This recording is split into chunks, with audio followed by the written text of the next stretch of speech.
This is LBC from Global, leading Britain's conversation. The Nigel Farage Show.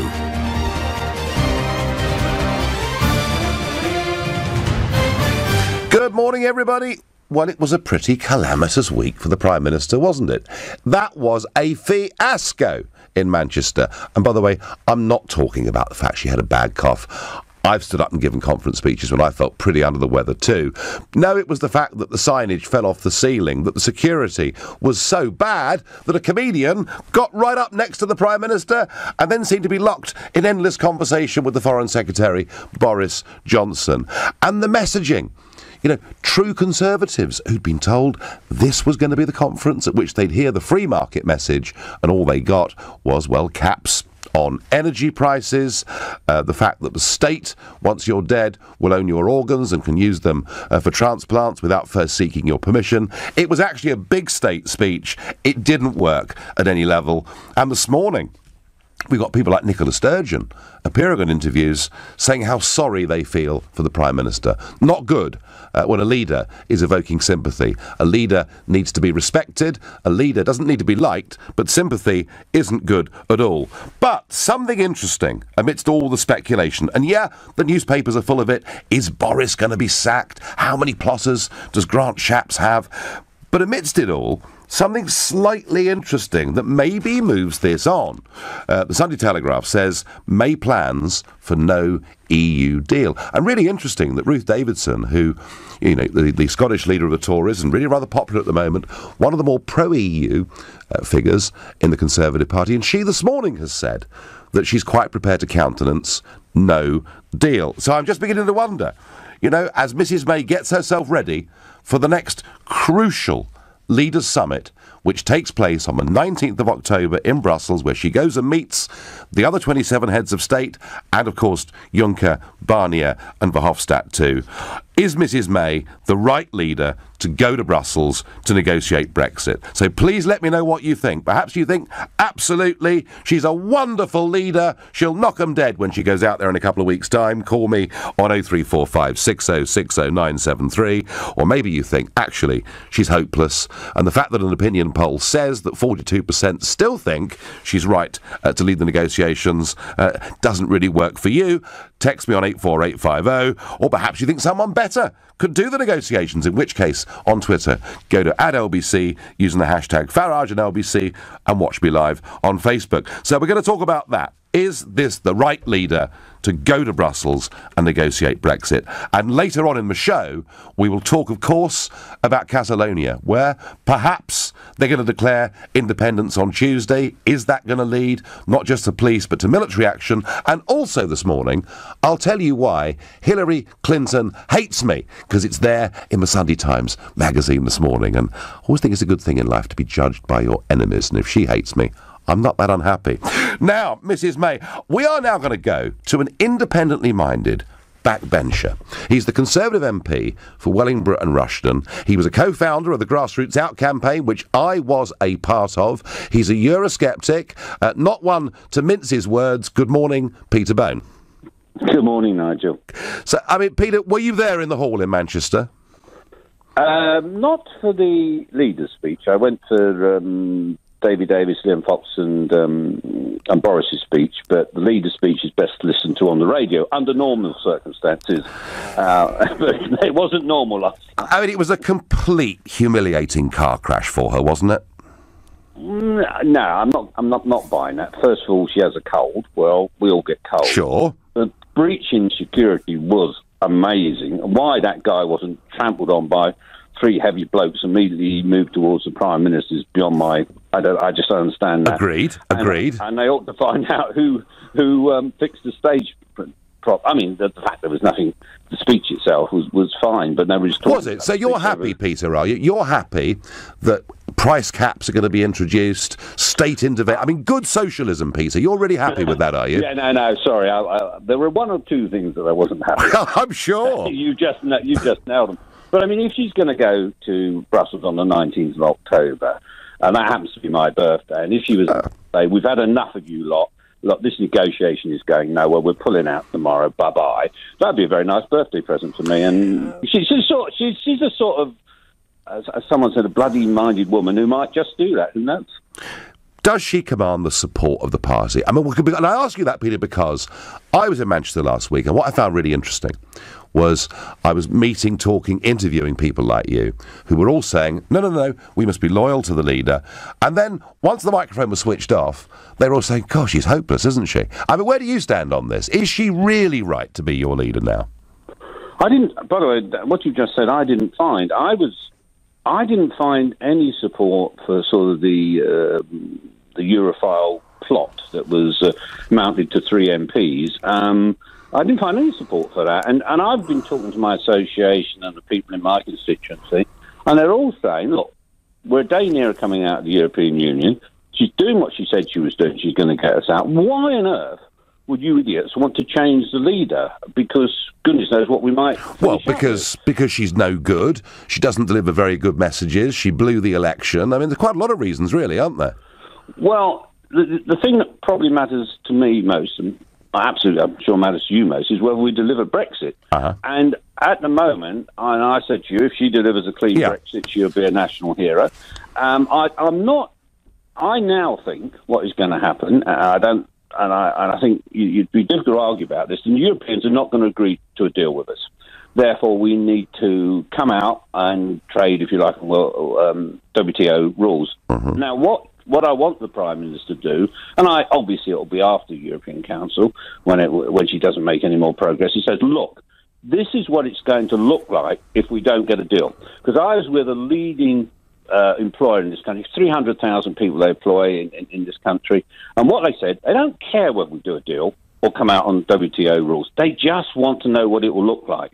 So what the Prime Minister's got to show after the European Council is what it will look like when we don't get a deal. And then that, of course, the Europeans will realise we're serious about this. I just don't think there's any chance of a deal. I don't think it's the European Union want to do a deal because they are so in love with this European superstate. So I think the best chance for getting what I want and you want is for Theresa May to go and be as awkward as she wants to be. Which would represent a big turnaround from Florence the other week when she said that the EU's absolutely wonderful and we're going to stay part of all of it, just under a different rebadged name. Pretty much what she said. Peter, did I like the Florence speech? No, I didn't. But no. She certainly didn't quite say that. Well, I think... Should be giving them any money. Quintin Letts in the Daily Mail said the only thing she stopped short of was offering Juncker a peerage, which I thought was about right. Peter... Well, if she was going to offer anyone a peerage, it should be you. Oh, well, it was very sweet of you on a Sunday morning, but there's not much chance of it. Peter, I think, my view strongly, is that she perhaps has one last chance. Maybe one last chance to save her premiership, to perhaps unite the party, and to show Brussels that she means business, because at the minute they are laughing about her behind the back of their hand. They really are, I know, because I have to have the misfortune to work with these people.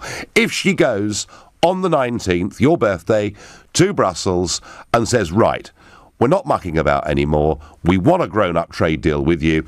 Here's the deadline. If you don't want to meet it, we will then simply leave. If she did that, would she unite the party behind her?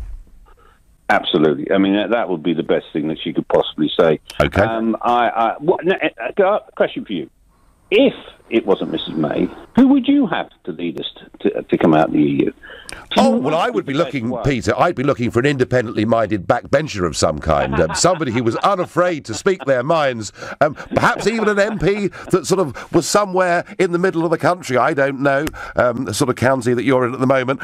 Peter, I don't really care. I think she's badly damaged goods, but there's always a chance in life for people to redeem themselves, however bad it looks, and I have to say, I agree with you, if she does a complete volte-face from Florence, comes out kicking, comes out fighting, there may be a chance. Peter Bone, thank you very much indeed for joining us. Well, Peter Bone there, who was fairly honest that he didn't like the Florence speech, he didn't like much of what she said in Manchester, but he thinks if she gets tough, she can regain credibility and her standing in the party. I would say this is last chance saloon. That's my view. I'm perhaps being kind this morning. I wonder what Keith in Stoke Newington thinks. Keith, good morning. Good morning, Nigel. Yes, I think it's the wrong time to change, have a leadership challenge at the moment.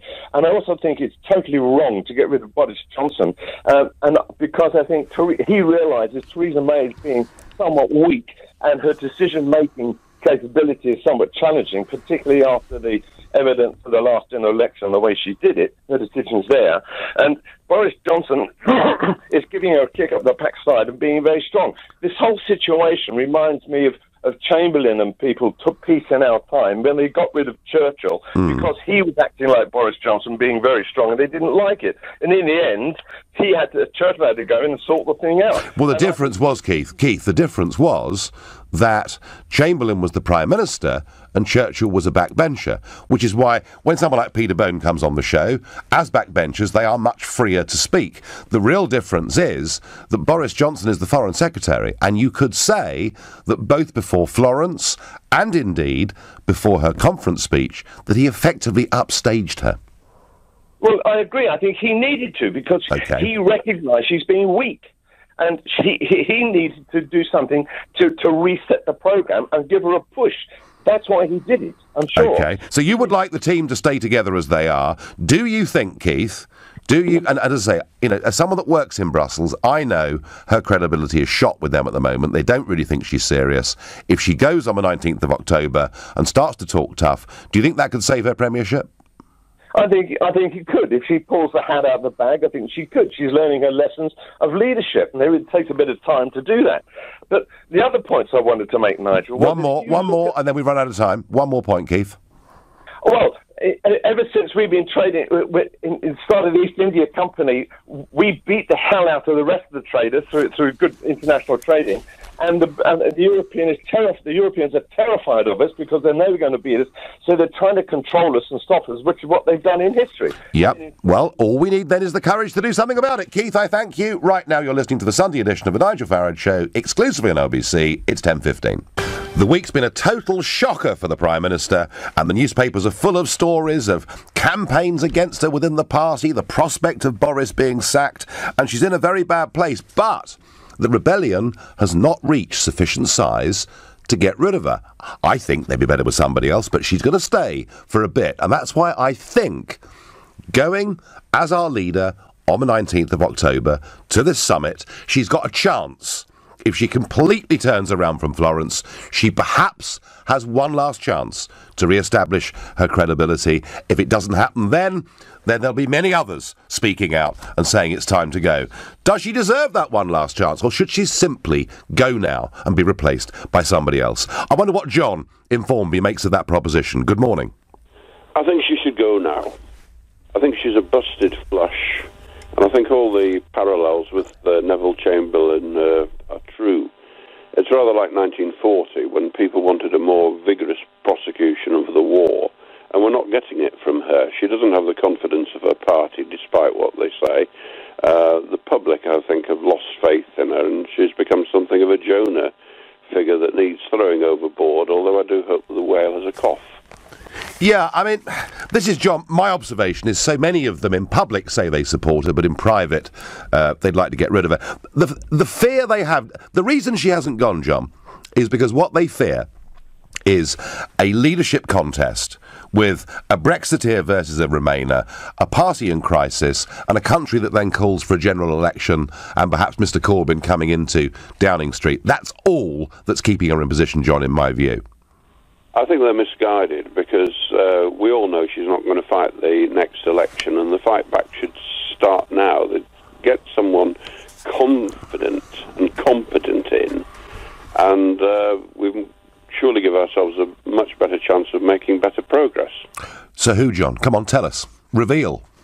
Oh, well, we've got the three Brexiteers and then the dark horse, the MOG.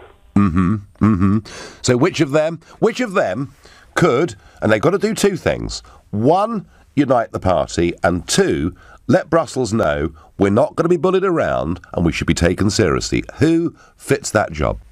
Well, I would like to see a debate and let them put up their stalls and buy from the best offer accordingly. OK, fine. John, thank you. John thinks she's got to go. She's shot.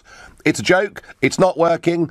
John says we need a fresh start for Britain on Facebook. Marty says even if May was replaced, her replacement still would not play a major part in the Brexit negotiations. You know that, Nigel. Well, look, David Davis and his department, they're the ones doing it hands-on with Monsieur Barnier and his team. But let's be honest, the position the British leader takes, especially at these big summits that happen a few times every year, is absolutely crucial. And when I was in Strasbourg last week, OK, Catalonia dominated everything that was happening that morning. But what was interesting was the Verhofstadts and others really are very happy, because what she did was to concede we need to have a transitional period, concede another up to 20 billion sterling for that period. And we keep conceding, and they keep saying, oh, no, that's not enough, we want more than that. So they think they've effectively got her on the run, and to turn that around is going to take some performance on the 19th of October. Now, that's enough from me, because unlike all the other Sunday morning shows on television and radio, where it is commentators talking to each other, politicians talking to each other, journalists talking to each other, the whole point of LBC is this is the place where the public get to have their say. John is in Southend-on-Sea. Good morning, John. Hi, Nigel. I have to say it's an absolute pleasure to speak to you. Good morning. Well, thank you. And so, John, should she go now, or does she realistically have one last chance to turn this thing around? Well, I mean, I couldn't agree with everything you've said. Everything you've said is spot on. I mean, she's not going to go, is she? Depressingly, but she's like the wind. She looks like a. She just, I don't know. She's not the person. But John, she sold herself. No, I'm not the person. She sold herself to the country. Strong and stable leadership. Do you begin to doubt that? Well, it's anything but. She looks scared out of her brains, to be honest with you. But, I mean, the interesting thing you were just saying about her party speech last week was just this fallacy that the Conservatives are capitalist. I mean, it was the biggest state socialist speech I've ever heard. I mean, it's just depressing. We just need a real Brexiteer in there, and we need a real Tory government with Tory principles. But it isn't happening, is it? Well, she will stay as leader for now, John. But unless she does something quite dramatic to turn this around, she will, in my view, be gone by Christmas, because support is leaching away. John, I thank you. Now, an outfit called Brexit Watch say, I think Nigel Farage is afraid of a no-Brexit deal. He will never admit it. Now, listen here, Brexit Watch. I coined the phrase in the referendum, no deal is better than a bad deal. No deal is better than where we are now, paying up to £10 billion every single year into an organisation that overregulates many of our industries, takes away our fishing waters and bans us from making our own trade deals with other parts of the world. I would like a grown-up, sensible trade deal, and I made that speech in Berlin a few weeks ago and in Prague just a fortnight ago to say, look, we are a great export market for you. We're happy to go on with sensible free trade, but from what I can see, from the Junckers, the Barniers, the Verhofstadts, what I can see from these people is total obstructionism. Anyway, they're far too busy defending police barbarity in Catalonia than to worry about a UK trade deal. I'm not scared in the least. Ed in Hounslow, are you scared of no deal, Ed? Good morning, Nigel. Good morning. I'm very scared that there are a great many people who would like that to be the case, and well done to your good self for the years of tireless effort that you put in to ensure that we would be in the position that we're in now, and thank God for it. Well, Ed, to be honest with you, I don't want us to be in the position we're in now. I want us having voted for Brexit. I didn't want to wait 9 months, trigger Article 50. I didn't want the Article 50 process to last 2 years unless it absolutely had to. Now I'm being told there's a transition deal, and what was the sort of weasel wording she used? That would last around 2 years, which means to the next general election. So, Ed, I was pleased to play whatever role I did in getting that referendum, but I want some action. Yes, absolutely, and so do all of us people out here who are listening to this nonsense that we hear repetitively on the radio about, Remainers wanting us to do this and that and t'other. As regards to Theresa May, the performance that she put on the other day, I don't think that Rowan Atkinson could have put on a better performance. I think she has to be known now as Mrs. Bean, doesn't she? Yeah, it was. And as regards to whether she should she stay or should she go, I think we should consult the Moody Blues. You remember their record? Go on. Now. Go now. Go now. Yeah, I do. And I think that's what she's got to do. She's a laughing stock. She's a liability. Well, I think she should go, Ed, but she's not going to go because the party isn't yet ready to ditch her. And therefore, maybe, just maybe, Ed, she has one last chance on the 19th of October to redeem herself. We'll see. Ed from Hounslow there, like a lot of Brexiteers. And it's a voice that I don't think we hear and see enough of in mainstream media. There are many, many, many millions of Brexit voters out there who are pretty bloomin' angry about the time all this is taking. Mark from Sevenoaks, what's your perspective? Good morning. Good morning. Well, really, people seem to be trying to choose the leader of negotiations who will negotiate the deal they want.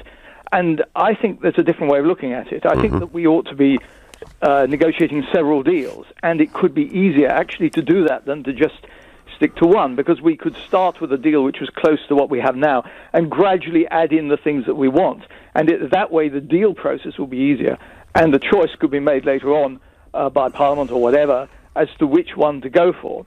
It would mean that everybody could have push their own particular view and get a deal of the sort they want and choose later. So that would be sort of a multiple choice type option, Mark. Is that what you're suggesting? Yes, I am. I think that the negotiations would go better. It would be a better example to the terrible situation in Spain that's evolving. Awful. And I also think that it will avoid a potential problem that I think hasn't been talked about enough. With the transition period lasting as it does, it'll be almost 5 years since the referendum. I know.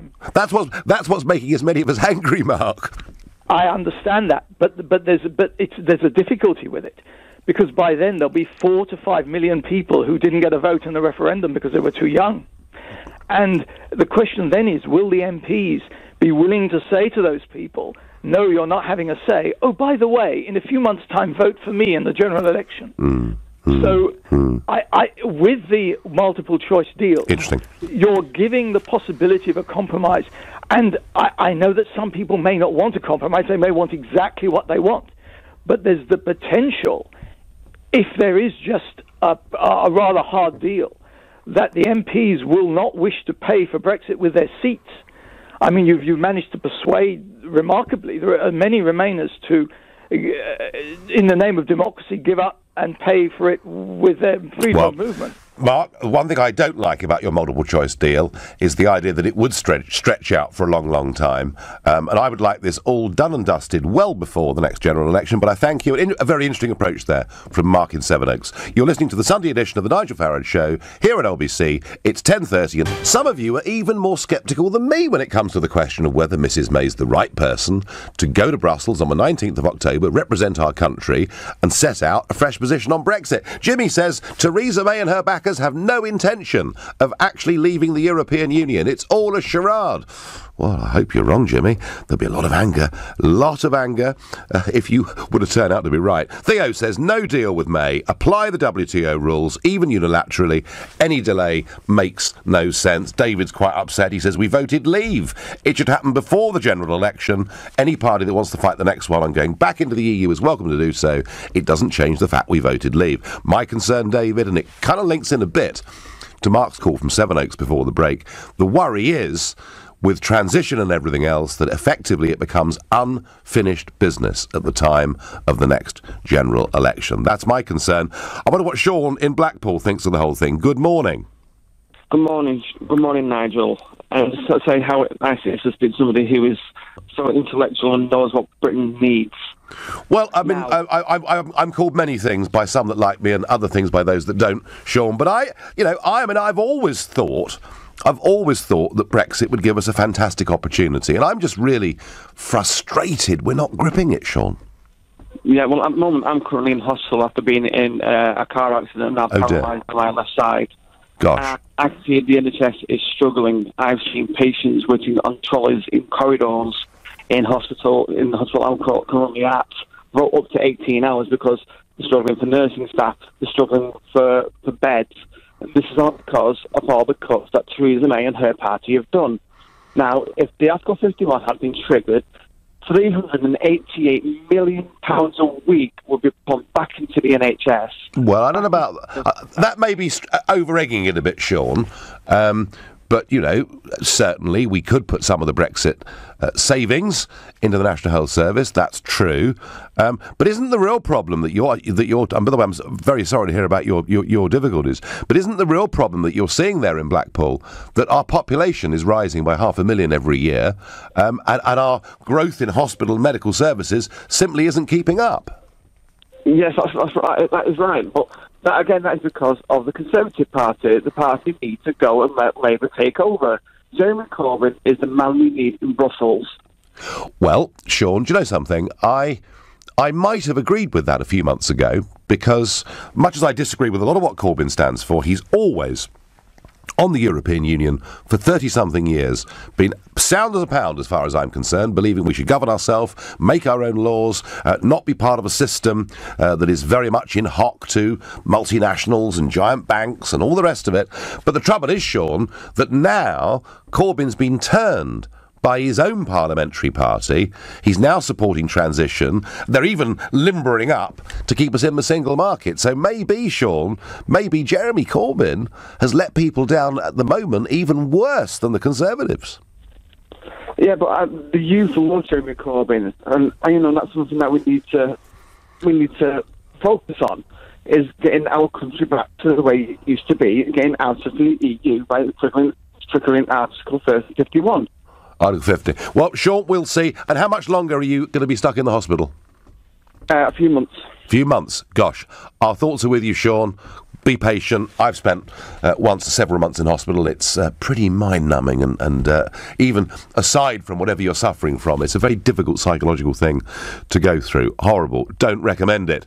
We haven't anyone in the current government that isn't laughed at on the international stage, says Mark on Twitter.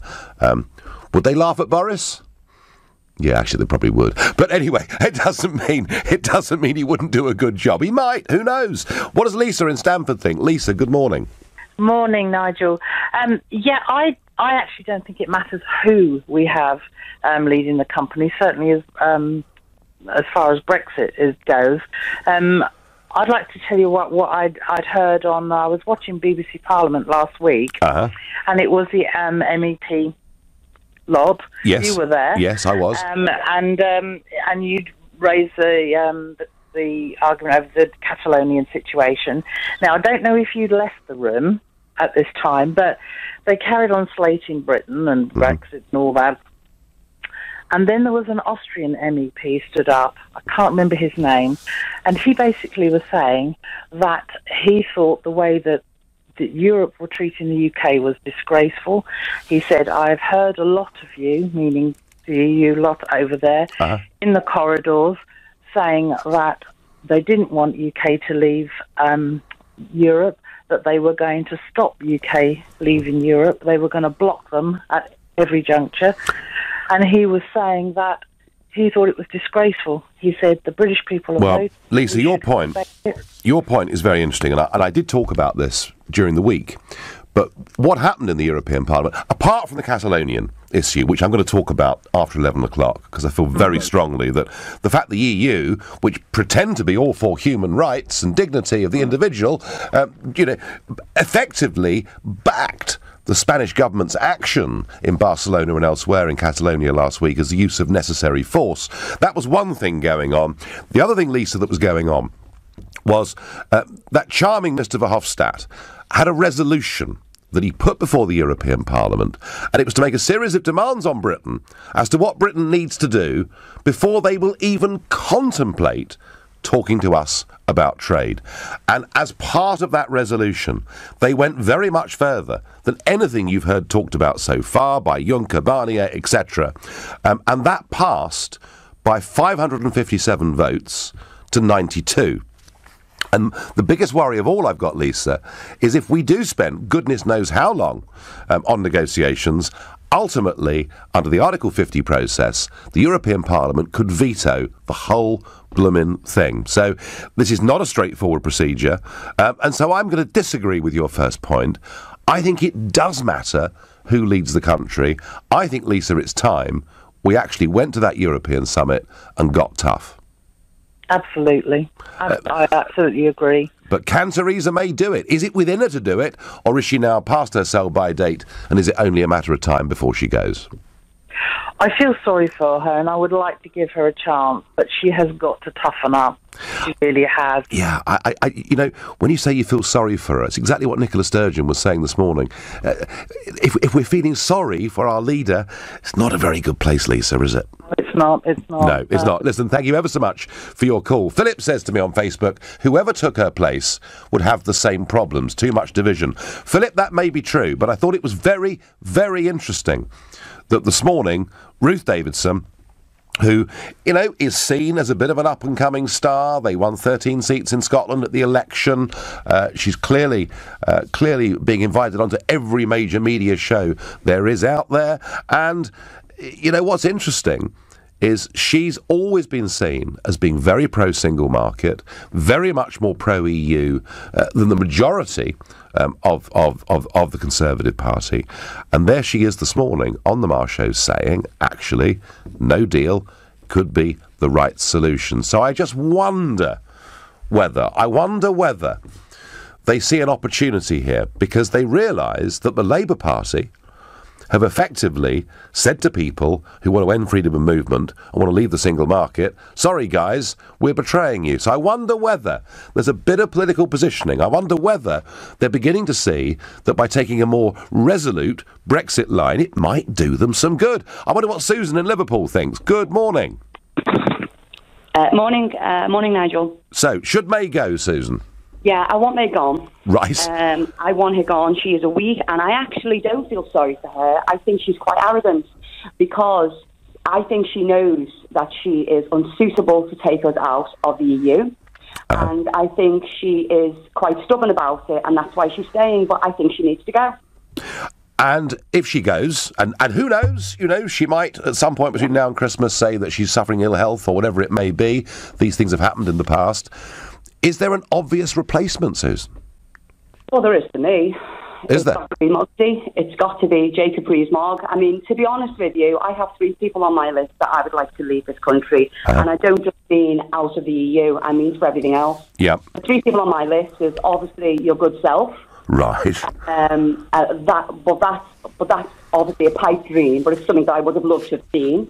The second is Jacob Rees-Mogg, yep. And the third guy is a guy who actually isn't an MP, but is Douglas Murray, who talks a lot of sense about the safety of this country and about the safety of these lovely people in this country. Yeah, Douglas Murray, writer, blogger, etc., and somebody that's been warning about radical Islam for many, many, many years. Well, Susan, you might get Jacob Rees-Mogg, I don't know, but I thank you, and Susan, they're absolutely clear that May has to go. You're listening to the Sunday edition of the Nigel Farage Show, exclusively on LBC. It's 10:45. Some are calling for May to go in public. Grant Shapps claims there are about 30 Conservative MPs that wanted to go right now. Others are keeping their powder dry. Everybody agrees it isn't really going very well, but they're terrified that if the Prime Minister goes, that there'll be a leadership election, more division, and perhaps it'll even lead to a general election. But what interests me this morning is the Prime Minister is indicating, and we see the front page of a Sunday Telegraph on this, they're indicating that they are, at last, genuinely preparing for a no-deal scenario. And the story is that money is going to get spent, in particular, with new technology to speed up customs checks at borders if the UK reverts to World Trade Organisation rules. And I'm just wondering, does that give the Prime Minister one last chance? If she was to go on the 19th of October to the Leaders' Summit in Brussels and really stick it to them and make it clear that, you know, we're not going to get pushed around anymore by these people, could that perhaps bring the party together? Interesting. Nigel, I've just watched Ruth Davidson on the Andrew Marr Show. She's the person we need as Prime Minister, says Jay. But again, you see, Jay, the point is quite a big shift in Ruth Davidson's political position this morning, saying she's prepared to accept no deal as well. So maybe This Prime Minister, who's been described as the walking dead and many other things, maybe she has one last chance. I don't know. I wonder what Stan, who's calling from Haverhill, thinks of that. Good morning. All right, Nigel, how are you? I'm very well, Stan. Very well indeed. So, who's the right person, Stan, to lead us into these Brexit talks? Well, they keep saying about him, but I honestly reckon it's going to be Jacob Rees-Mogg because he's very smart, isn't he? He's very on the ball, and he's got all these witty comebacks, and he's well respected in the Houses of Parliament. But I just can't see. But Stan, you could argue. And yeah, Jacob's great value. If that was no question. It was very funny, wasn't it, seeing him in Manchester talking to a snarling protester. It was very, very amusing. But yeah, he's very calm, wasn't he? Well, he is. No, he is. He's very together. But Stan, he's got no political record in office of any kind at all. He takes a position on abortion, on gay marriage, that would probably be anathema to a very large chunk of this country. And there are people who say to me, but he's just too posh, isn't he? Being able to, if you're posh or if you're common, it doesn't affect your ability to do a job, does it? I don't think it does, no. But you know, we did have, with Cameron's years, a lot of talk that perhaps it was time that one school didn't have quite the amount of dominance in British politics that it's had for the last 250 years, and that it was time to sort of move away from Eton. But no, Stan, actually, I agree with you. I think it doesn't matter where you come from, what your accent is. If you come across as being honest and straightforward, that is what people increasingly want. But if it was Jacob... All right, Stan, let's play a game. Yeah, okay.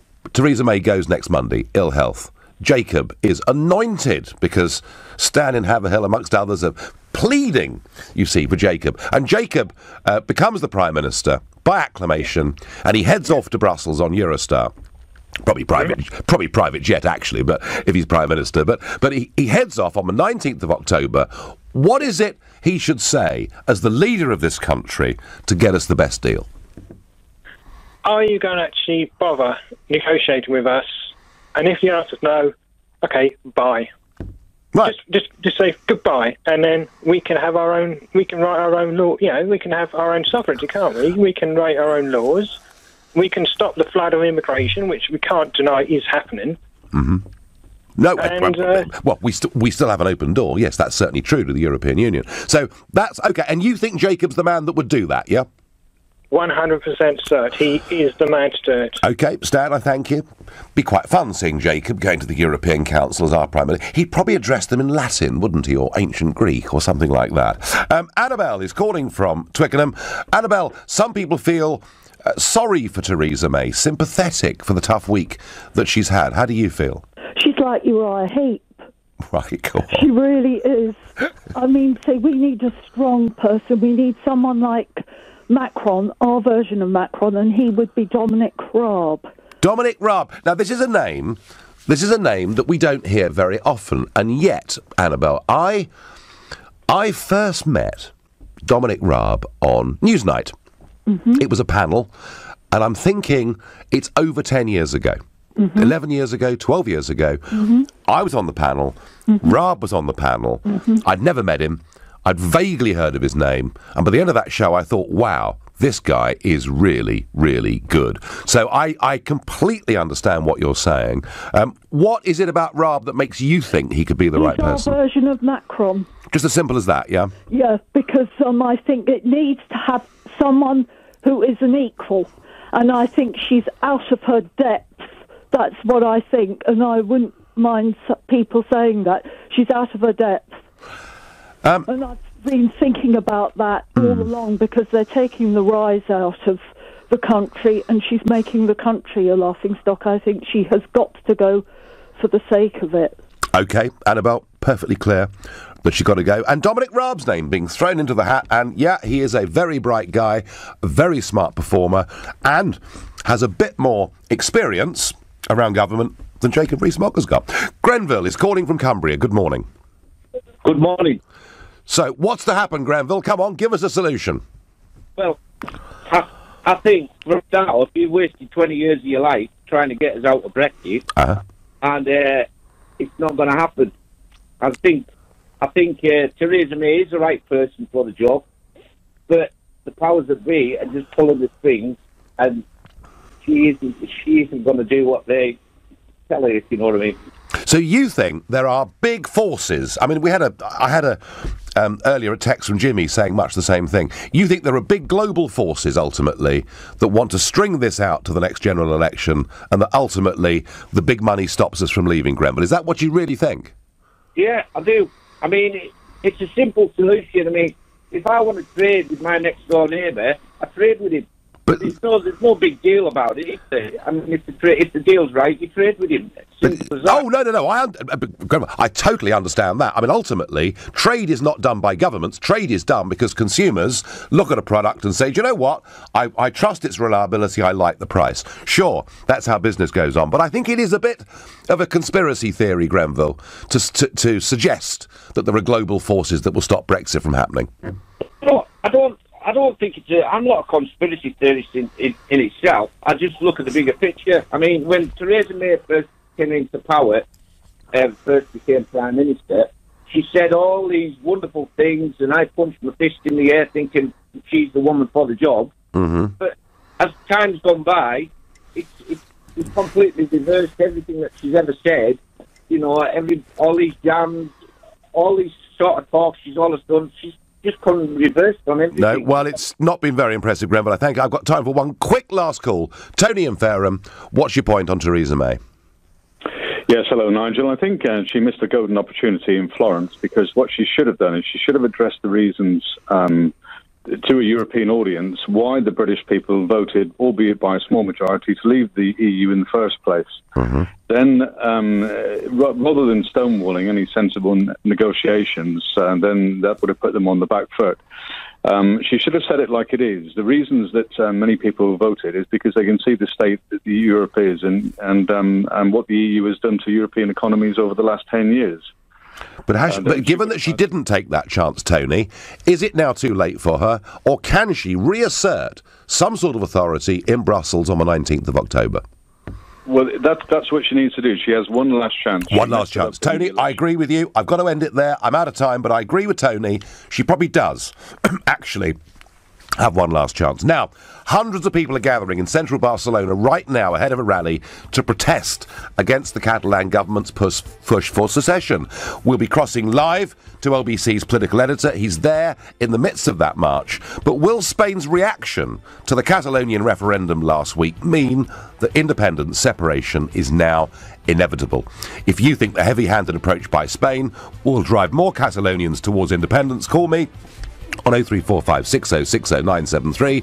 Maybe you think Spain needs to remain united, in which case text on 840 84850. And if you're listening from Spain, you can ring, text or tweet Farage and LBC at LBC, and watch me live on Facebook. We're live from London and Spain next.